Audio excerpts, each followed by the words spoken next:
चलिए स्टूडेंट्स, अब हम शुरू करते हैं एक टॉपिक। डेफिनेशन ऑफ अकाउंटिंग पढ़ते हैं, बहुत इंपॉर्टेंट है। Accounting is the systematic process. क्या बताता है? Accounting is the systematic process of identifying, measuring, recording, classifying, summarising, analysing, interpreting and communicating financial information. देखिए, इसी डेफिनेशन के अंदर सब कुछ है। Accounting is the systematic process. Accounting क्या है? एक सिस्टमेटिक प्रोसेस है। क्या?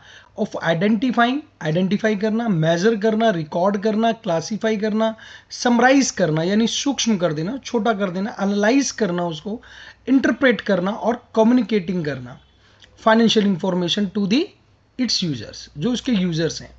ठीक है। It is often called the language of business. इसको जनरली क्या कहा जाता है बेटा? Language of business, because it provides financial data. क्या प्रोवाइड करती है? Financial data that helps stake holders, यानी जो भी स्टेक होल्डर्स हैं, मेक इन्फॉर्म्ड इकोनॉमिक डिसीजन, ताकि वो अपने डिसीजन आसानी से ले सकें। ठीक है। जैसे कोई इन्वेस्टर है, ठीक है, इन्वेस्टमेंट कब करेगा बिजनेस में? जब उसके पास डेटा होगा उस बिजनेस का। ठीक है। बैंक है, बैंक लोन कब देगा? ठीक है, जब उसके पास डेटा होगा, उसकी बैलेंस शीट होगी। ठीक है। चलें अब देखें AICPA डेफिनेशन क्या कहती है। The American institute of certified public accountant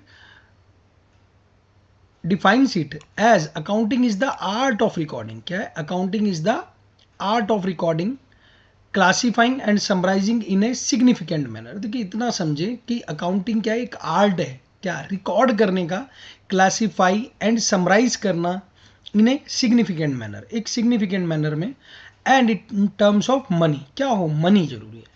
ठीक है। Transaction and event which are in part of least of a financial character and interpreting the result there of. क्या देते हैं भाई? Result there of. दोबारा सुनिए, देखो यहां आप फोकस करिए। अब accounting is the art of recording. क्या है? एक art of recording, classifying and summarising in a significant manner, एक समराइज करना एक सिग्निफिकेंट मैनर में, and in terms of money, पैसे में बताना। Transaction and events which are in part of at least, in a part at least of a financial character. क्या होना चाहिए? फाइनेंशियल करेक्टर के, and interpreting the result there of, जो उससे result निकलते हो, परिणाम निकल के आते हो। समझ पा रहे हैं? बहुत आसान है, एक दो बार पढ़िए आराम से। देखिए, ये वर्ड्स जो है ना, ये इंपॉर्टेंट है। Systematic process of identifying, measuring, recording, classifying, summarising, analysing. चलिए, थैंक यू सो मच।